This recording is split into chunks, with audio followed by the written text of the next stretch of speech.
Here's something I learned being a boy dad. When I found out I was having a son, I was ecstatic. But I was also a little bit nervous, if I'm being honest, because what happens if you can't relate to your son? What happens if you don't have the same interests? Here's what I ended up finding out.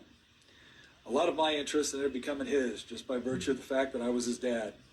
But what really surprised me was how many of his interests ended up becoming mine, because he was my son.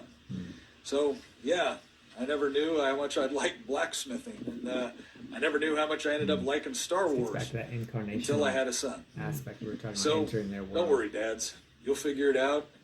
You'll probably end up discovering a whole bunch of interests you never knew you had in the process. It's great advice.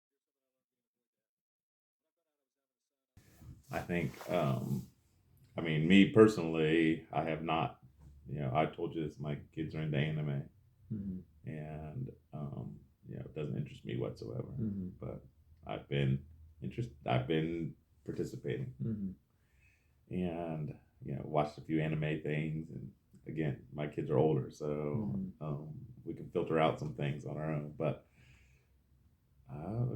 this last one I've been watching I've enjoyed. I've actually enjoyed. Yeah, it's got some really good. It's got some good wholesome principles in it. It's not a wholesome show, but it has wholesome principles, which I like, and it gives me involved in the characters and stuff like that. So interesting. Anyway, and of course, this isn't saying that everything your son does or is interesting. Right. You will find an interest in. Right. Which also doesn't mean you shouldn't do it. Like, there's actually a lot of joy in just seeing the pleasure that it brings your child.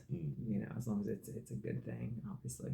But like he's saying, I mean, you end up enjoying some of these things you may never have tried on your own. Right. And now it becomes like, well, this is something we can do together, and we both actually have a great time doing it. Right. Exactly. And I think inevitably, just spending the time is a good thing. I mean, is the pleasurable thing, even if you're not enjoying whatever the medium is at that point. And it actually, so if the interests of our children are any indication of the way that God made them, then us spending time with them communicates value to their being, right? Yeah, right. The specific way they were made in the image of God. Whereas if we're not willing to participate, we either communicate less value or kind of just like a neutrality, right? So obviously the best is like, no, God's made you this way. It's just a really great thing. I want to participate in these interests as well. You're valuable. Your interests are valuable. Yeah, I like that.